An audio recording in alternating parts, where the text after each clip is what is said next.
I could sit, come and sit here, and maybe I sit here. It's easier to look. Is this okay?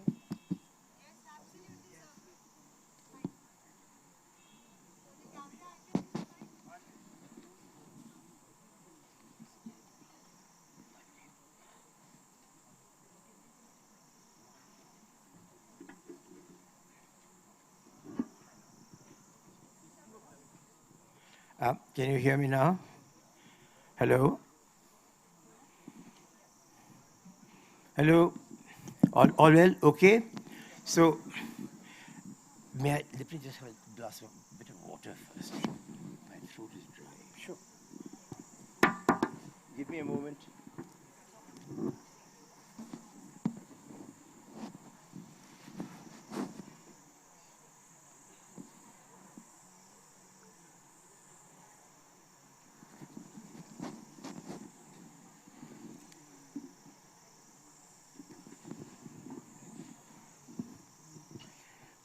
First, let me say that I feel honored that I have the opportunity to ask Amitabh Kant about his ideas on the economy, on where we have come from in this long period since independence, and where we are going, where we could go, and particularly in the context, coming to the end of that, in the context of a world which must not merely somehow or the other continue to achieve growth, but also do so while decarbonizing your energy.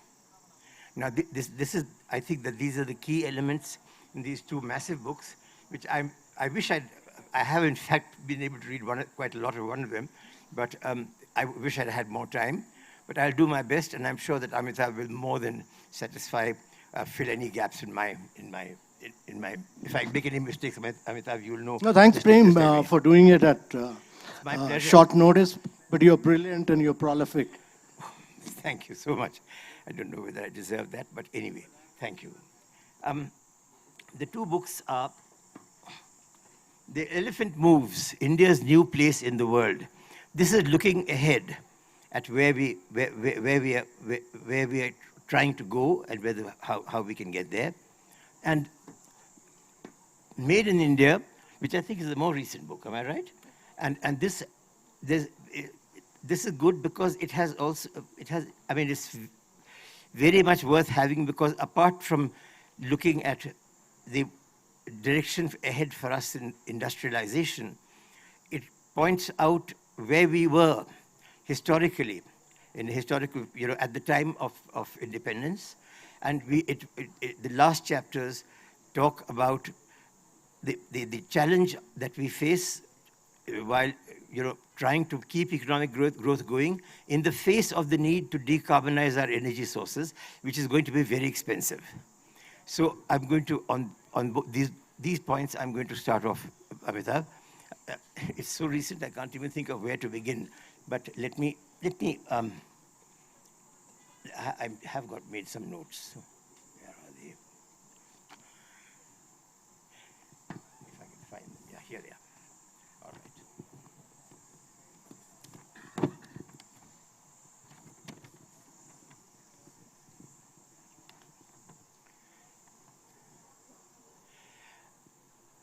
You started by pointing out that industrial growth, India's been going through a period of not absolute, but relative deindustrialization, where the ratio of industry to the GDP has been going down, while that of the services sector has been going up very rapidly. So that what's happening is that while it is true that we are having a fairly high rate of, a steady high rate of growth, if you take everything together, it is not a growth that is employment generating.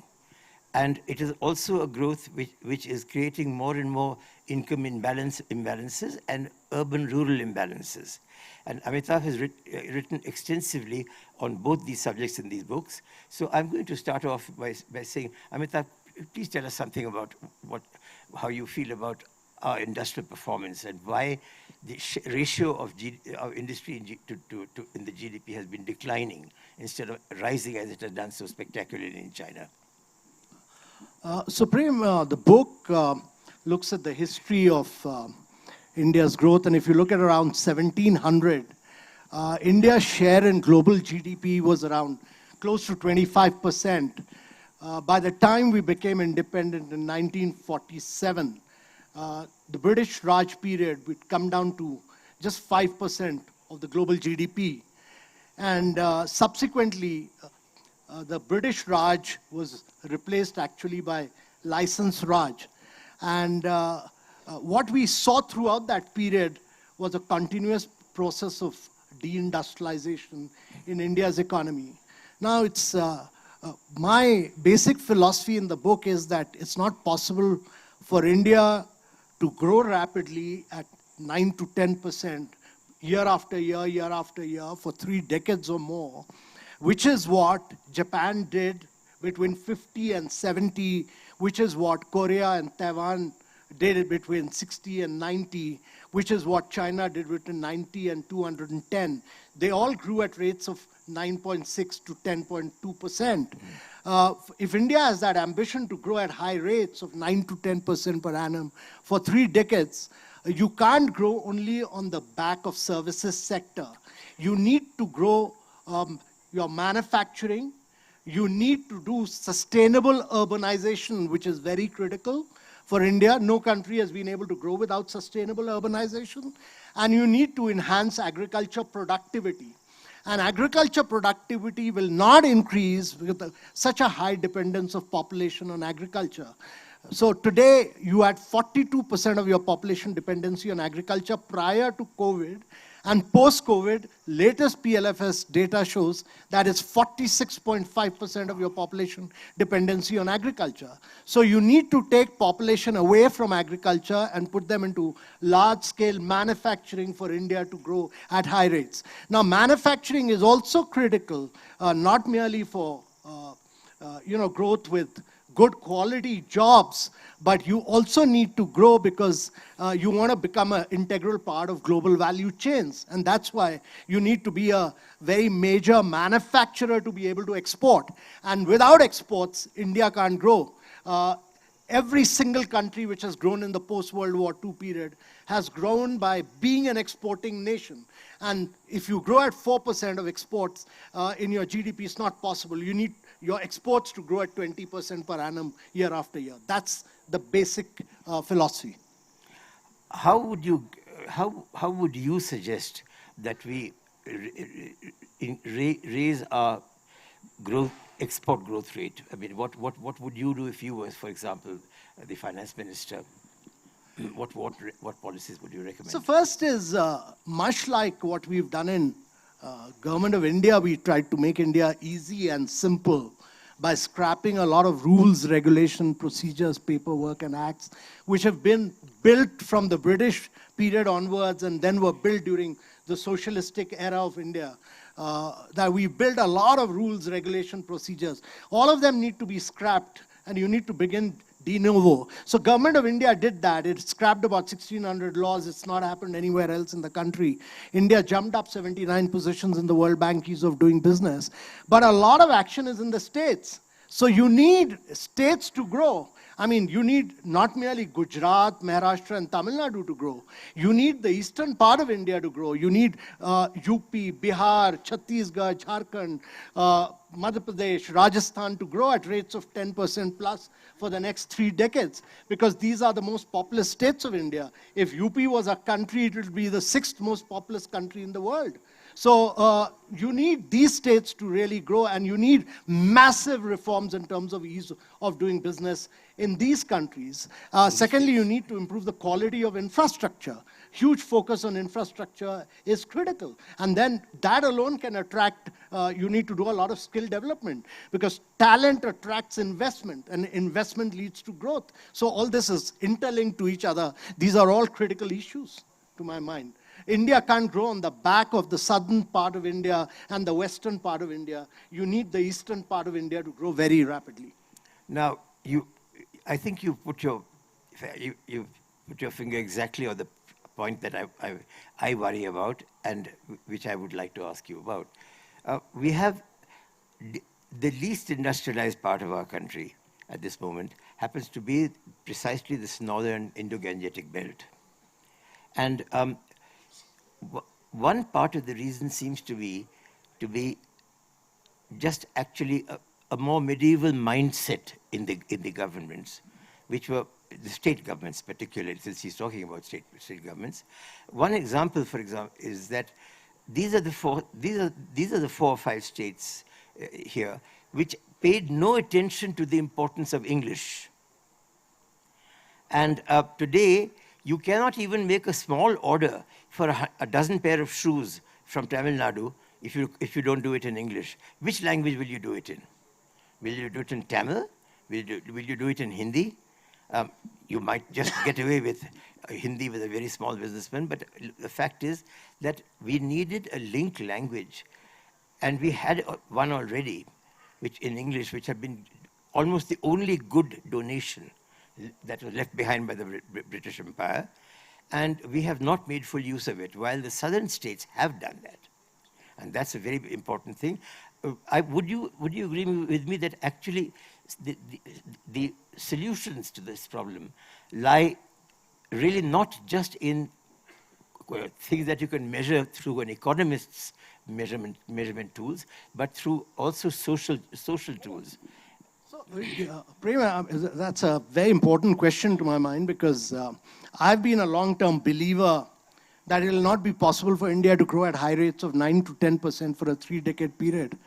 Not merely because of English. You can do this in your local language. Japan has done this for decades. But you can't do this without improving learning outcomes, without improving health outcomes. And you can't do it without improving nutritional standards. You can't have weak mothers producing weak children who are then stunted and wasted.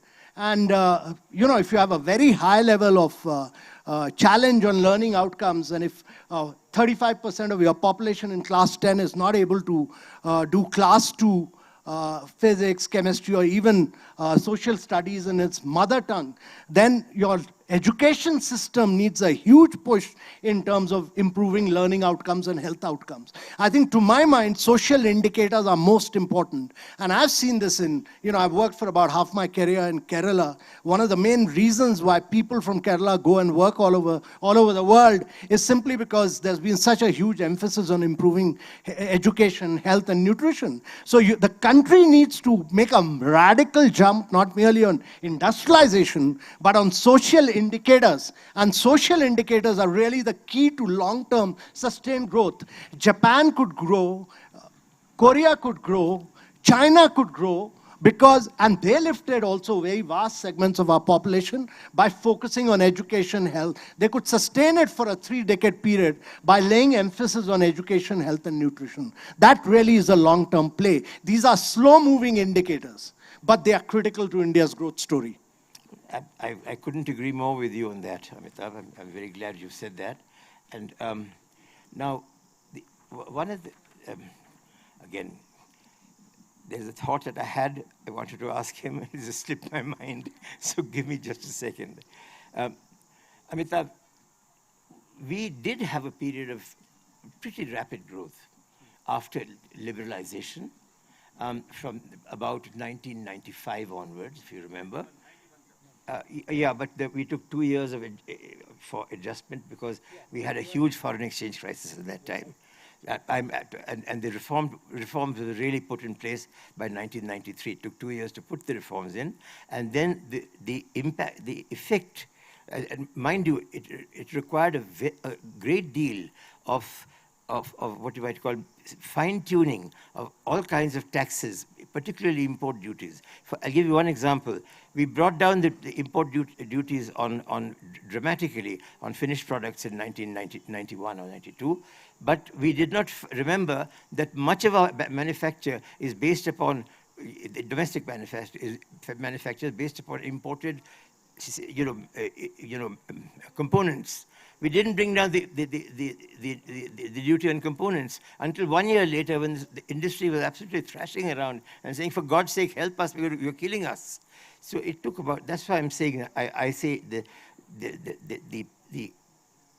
at least we have to say that the growth rate accelerated after 1993. So okay, maybe not 1995, but broadly speaking, we've had a growth rate of about 8% in industry from 1994, 93, 94, 95 till 2010, 2011. And then, while the GDP growth rate has continued to rise, although slightly more slowly, the industrial growth rate has dropped to 4% average, and it just stuck there. A little more one year, a little less the other year. How do we get out of this problem? Prem, the important thing is that when Korea, China grew, when Japan grew, the world was growing and expanding. There was liberalization all over the world.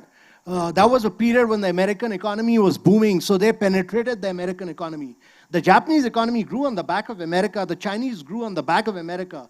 Actually, America lost its art of manufacturing and outsourced it to China. So if you look at the top 40 American companies, they source more than 95% of their manufacturing to China. Yeah. But they do this because China became a very efficient economy. I mean, logistically, it's the most outstanding success in terms of, top-class competitive production.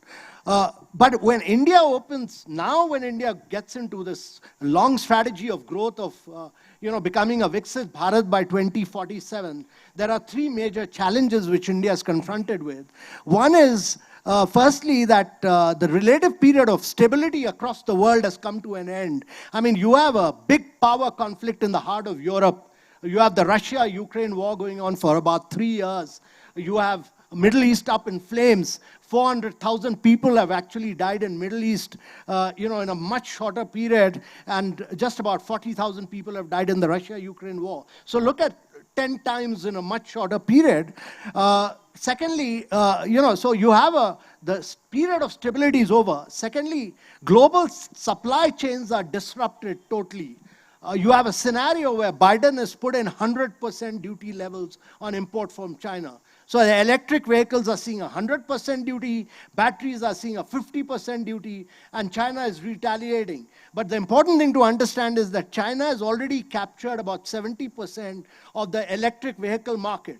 The BYD today controls 22% of the electric vehicle market. Tesla is just 12%. BYD is 22%. Battery, they control about 78% of the market. They've controlled all the lithium, nickel, cobalt manufacturing all over the world. So what America is saying is that you're putting state money, it's not the market forces, you are controlling through state power, and therefore we are going to retaliate with putting duties. So that's the global supply chains are disrupted.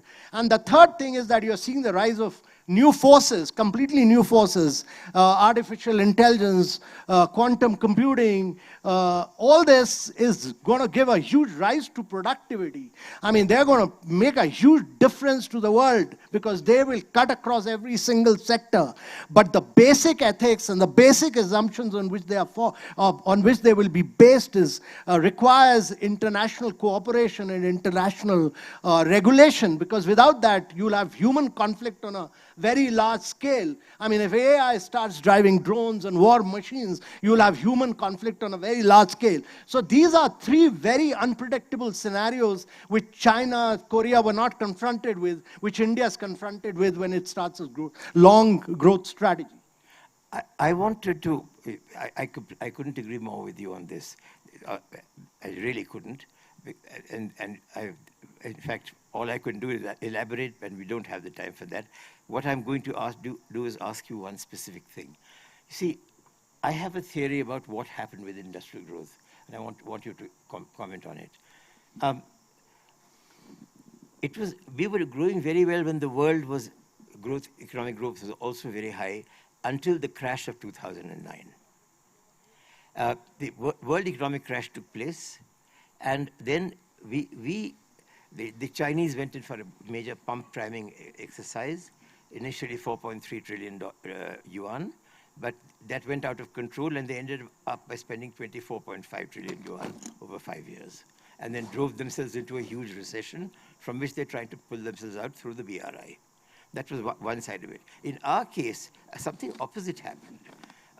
We had actually, much of our growth had been based upon in capital that was obtained from foreign exchange. We had opened up private borrowing, external borrowing in 2008, 2007-8, and by the time that 2010-11 came, we had $300-400 billion worth of private capital, not just debt, but also we had to pay high interest rates on those. Now, if we were able to meet this because there was with good interest rates and good growth in India, we were getting a fair amount of foreign short-term capital coming into our economy, into our financial system, and we were using that to pay the interest on the private loans that were being taken.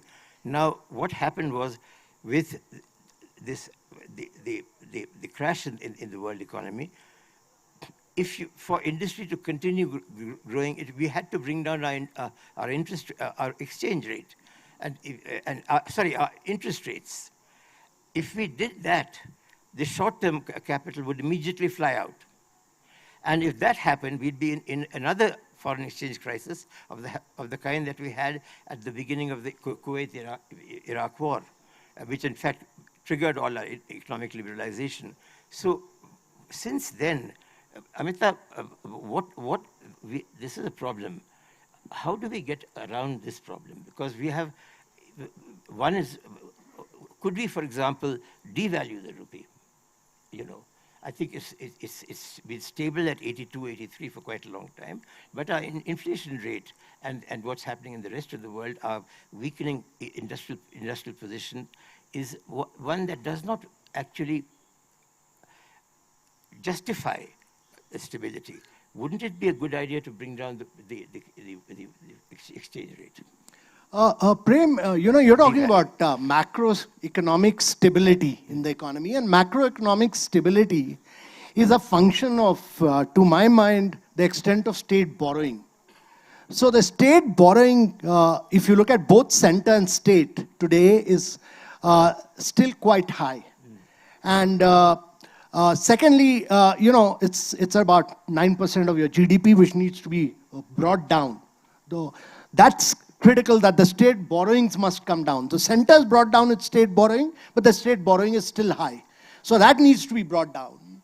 And secondly, the fiscal deficit. The fiscal deficit roadmap, which got upset due to COVID, has to be brought in check. And that means the government expenditure needs to come down and the private expenditure must move on. And that would mean it's not about devaluation at all at this stage. It's about ensuring that the government brings down its expenditure and the private expenditure goes up, and that means greater level of savings in the economy, greater levels of investment. The private investment must rise. Why the government investment went into post-COVID era, why the government has spent more, is because it built 40 million houses for its people. 40 million houses means that India actually built an entire Australia within India. That's more than the population of Australia. We built about 130 million toilets, which is more than the population of Germany. We've built 253 million piped water connections to the people of India. And we built about 88,000 kilometers of roads. So that's the kind of infrastructure the government has built to drive India's economy when the private sector investment was not coming in post-COVID era. But now we've reached a stage, India government took its capex spend from 1% to 4.5%. But now is the time for the private sector investment to rise, because the twin balance sheet problem of India, both the balance sheets of the corporates are in excellent health and the balance sheet of the banks are in brilliant condition. We've never had such good balance sheets in India, and I don't think anywhere else in the world there has been such good balance sheet as in India. And this is the time for the private capex to rise very significantly. Well, you strengthened for me one argument that I've been wanting to make, which is that you really must bring down interest rates. They are too high, and I think we can afford it. And we can ride the little turbulence in foreign exchange balances. Because the economy is doing well, people will not lose the confidence that would have happened had we devalued at the beginning of the recession. And I think that this would be a good way to go, and I agree with you on that. So one, one, let me just, I want to now look ahead. See, we have a dual problem today. One is we must industrialize, and we must industrialize in a way that we create jobs. Our unemployment situation is really terrible. The second is that we must industrialize in a way that is also becomes less and less carbon intensive as we go along. We have to combine 2 or 3 very difficult goals, which are difficult in themselves, and yet, is it possible, Amitabh, and what would you suggest for doing this? Of course it's possible, very much possible. Why is it not possible?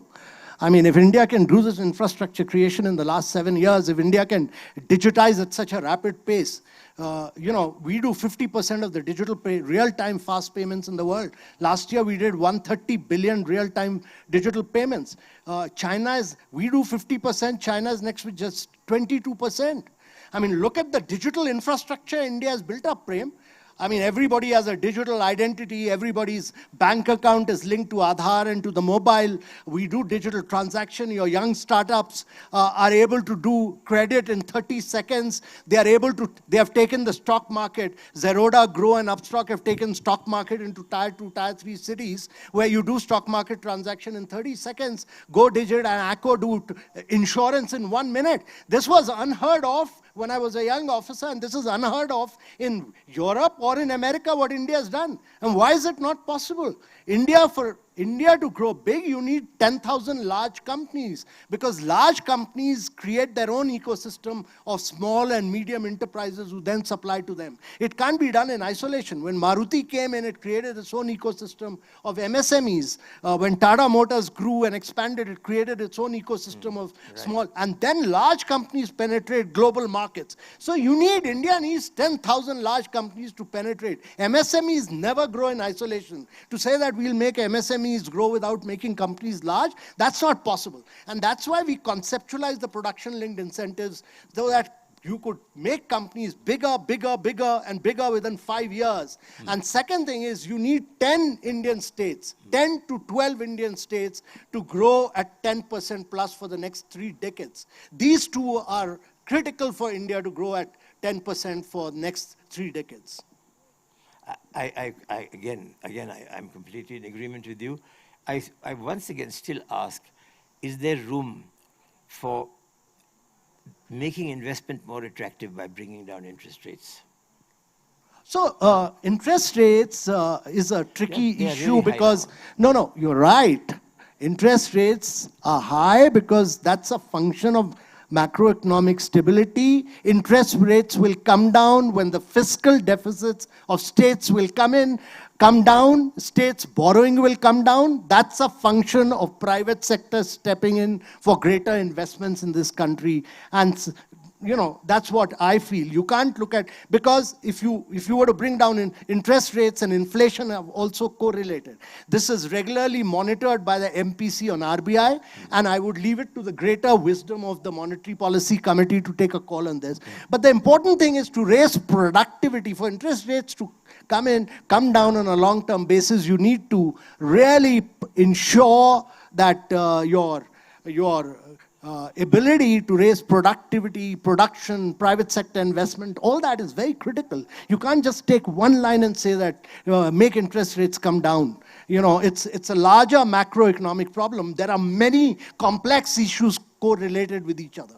Well, I agree. Once again, I agree with you that it is there. You can't rely upon one single policy change to create an economic miracle. And therefore, you need several to come together. And so earlier, what I was saying was that, it's really a combination of allowing devaluation to make India's exports cheaper, and also, and that would happen automatically if you brought down interest rates by a couple of percent. It wouldn't be very much, maybe 10% or 12% of devaluation, but it would increase in India's competitive powers greatly, both abroad and also within your own country. As Amitabh has written in his book today, we are in industrial products terms, we are net importers. We buy more imported manufactured goods than we buy Indian manufactured goods now. And this is a very, very serious imbalance. It's an overturning of the very concept of economic growth. And so I really am looking for solutions now. And I admit that we cannot just discuss them in 5 minutes and 10 minutes here, But now, how much time have you got left? Good. So now, we've got 10 minutes more. Can we have questions, anybody? And observations? I have one or two things to talk about climate change at the end, but we'll come to that afterwards if we have the time.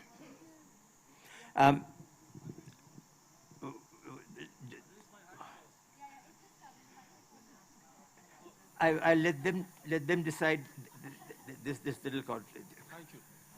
So, This little conflict. Mr. Amitabh Kant is our rock star civil servant, and he's Amitabh Can. So wherever he's posted, whatever he does, things change for better. But the point is, sir, that the civil services needs reform right in the womb to the tomb. So one Amitabh Kant and few of them cannot change. So we need reforms. Certainly, mostly in terms of recruitment, the manner, the qualities which are needed, and the qualities which are tested, they have to be aligned. There has to be fire in the belly that for public spirit, for doing something. That's very, very important, sir. Another point is that, sir, you rightly said that, look, India's economic growth story is that of Western states and Mahesh, southern states. why don't you come to the question so that I can respond to many others? Right, right. So, sir, I just want to know that in the context of cooperative federalism, where it is certainly in a very bad shape, can we expect these states, the eastern states, the other northern states, to have higher economic growth? Because the cooperative federalism, without cooperative federalism, we cannot be a successful, we cannot have a successful economic growth. In China and Korea had a dictatorship. 30 years of dictatorship South Korea had. Then they added growth. So it was an efficient dictatorship, unlike inefficient democracy. Mahesh, Thank you. First of all, I don't agree with the philosophy that countries grow only under dictatorship. I agree, sir. Both. Japan has grew under a democracy. And I think a great example of a democracy growing and being the most innovative country in the world is the United States, which, let me tell you, has for the last 55 years kept its global share of GDP at 26%. And 26% of GDP, its market cap is close to about 45% with just 4% of the population. Now that's a lively, vibrant democracy. So don't be under this illusion that dictatorship delivers growth, first of all. Second thing is that, to my mind, it's definitely possible. Cooperative federalism is critical. We should make all our states compete with each other, put that data out in public domain. We need to name and shame them. We've done this with ease of doing business. First year we did this, Gujarat came #1. Next year, Andhra beat Gujarat. Third year, Telangana beat both Andhra and Gujarat. But the good thing was that Jharkhand and Chhattisgarh, which are mineral rich, they were 24th and 25th. They jumped up to 4th and 5th. Sheer reforms by competition. You put pressure, put that data out in public domain. Make people know whether politicians and civil servants are delivering or not by putting data. Data for governance is key. It was not possible during your time and my time. Today, it's possible to get data on a real-time basis. That's what we did in an aspirational district program.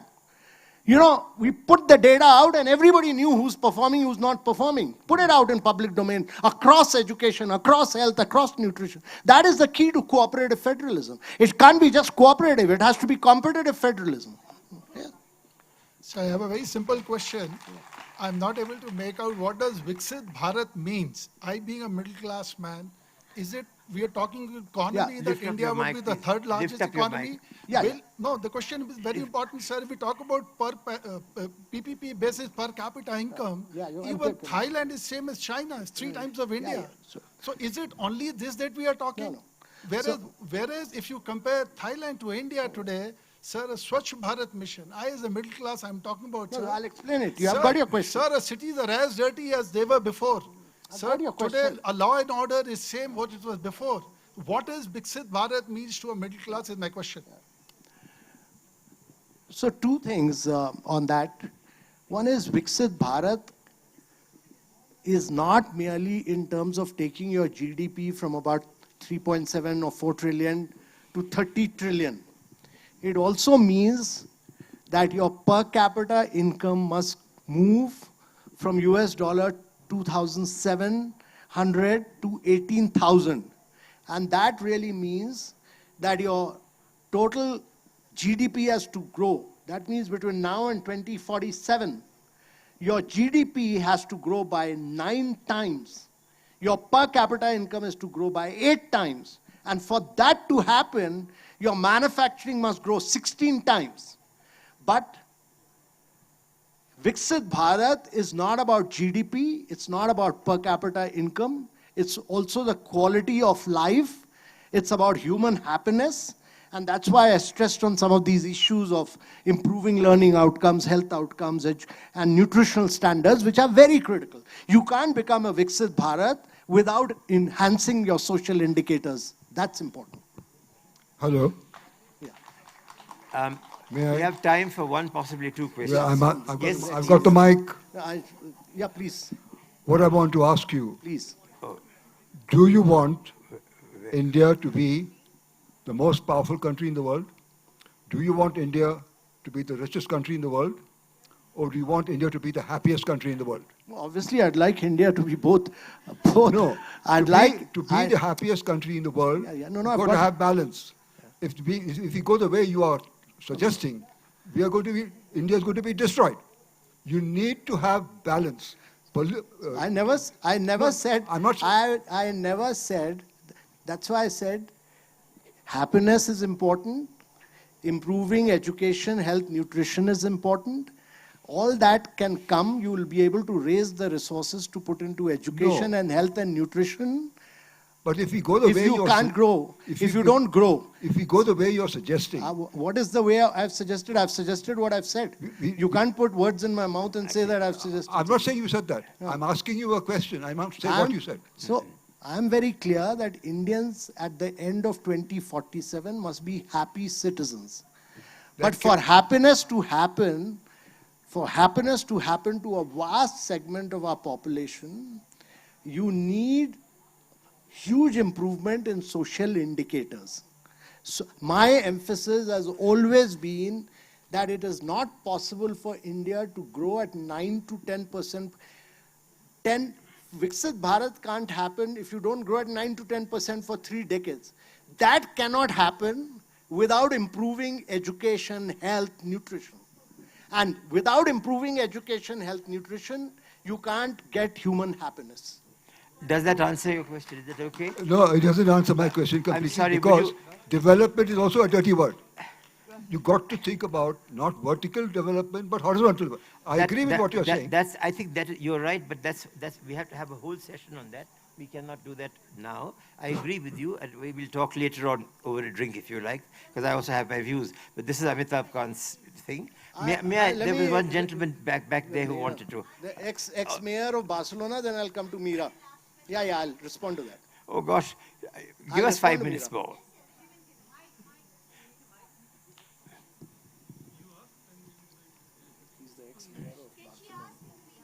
No, I'll respond to her because It's a very short, Amitabh.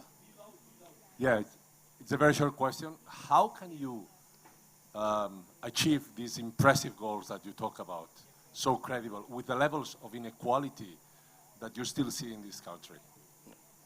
no, let me, I said I must respond to his question because he's been the ex-mayor of Barcelona and he's done a phenomenal job of transforming Barcelona by making He took vehicles away, made cities for cycling, walking, for public transportation. And so one of the key points which is very important is that India needs to do good urbanization in a very sustainable manner and not repeat the mistakes which the western part of the world has made when they were urbanizing. America, when it urbanized, actually its car companies, Ford and General Motors bought over the railway companies and destroyed them so that cars could sell. We can't afford that mistake. We need to make cities for cycling, walking, for people to walk, improve the quality of life of citizens, as the gentleman here was saying, make cities which are far more livable and far more sustainable, particularly in the context of climate action, which is critical. But that's good urbanization is very, very important, because India is going to see 500 million people getting into the process of urbanization in the next 5 decades. That means the challenge for India is to create two Americas. We'll be creating 2 Americas in the next 5 decades. Now, how we urbanize and how we design our cities, how we plan them, will be very critical to India's growth story. And that's very, very important. I'll turn to Meera, Meera was the police commissioner of Pune, so I'll leave the last word to her. Thank you, sir. Sir, you have not talked about the need to invest in criminal justice system. World Bank says if 50% of women join the workforce, GDP will go up by 9%. So the 9% you ask for can be given if you have a better criminal justice system and if girls are not afraid of coming out in the evening and working. So why not invest in criminal justice system?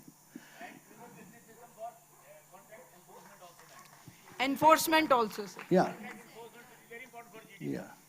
No, so that's a very important point. It will not be possible for India, in addition to education, health, and nutrition, it will not be possible for India to achieve that level of growth without enhancing and increasing very rapidly the participation of women in India's economy. It's not just the criminal justice system. The PLFS data shows that the level of participation of women in Indian economy was very low. It was 28%, which has now grown, in the latest data, is grown to 37.5%. But you need 50% of your economy to be driven by women. And that's very critical. And that would mean that you need to educate, you need to skill women, and you need to put them in leadership position. It's not just criminal justice system. That's important. But women have to be skilled, educated, and put into massive position of leadership. And that's why in G20, women-led development became a very important philosophy for India to drive in its G20. Despite opposition from several countries, we drove it and said women-led development will be very critical. And to India's growth story of 9 to 10% per annum, and to become a Viksit Bharat, 50% of the economy must be driven by women. Now, the World Economic Survey latest study says that actually for the world to do this will take 132 years. Now, none of us have 132 years. You, I, none of us. None of us will be alive in 132 years. So you need radical changes for that to happen. And that, to my mind, is very, very critical. Well, thank you very much, Amitabh. And thank you for your questions and for the way you listened. I hope there are many more issues that come up and you will think about them. And please catch hold of him if you can. Don't let him run away. But in any case, I'm around. If you want to talk to me, you're welcome.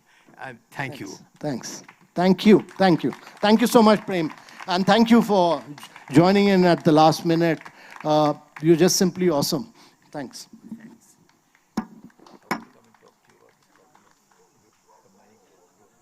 Thank you for such an informative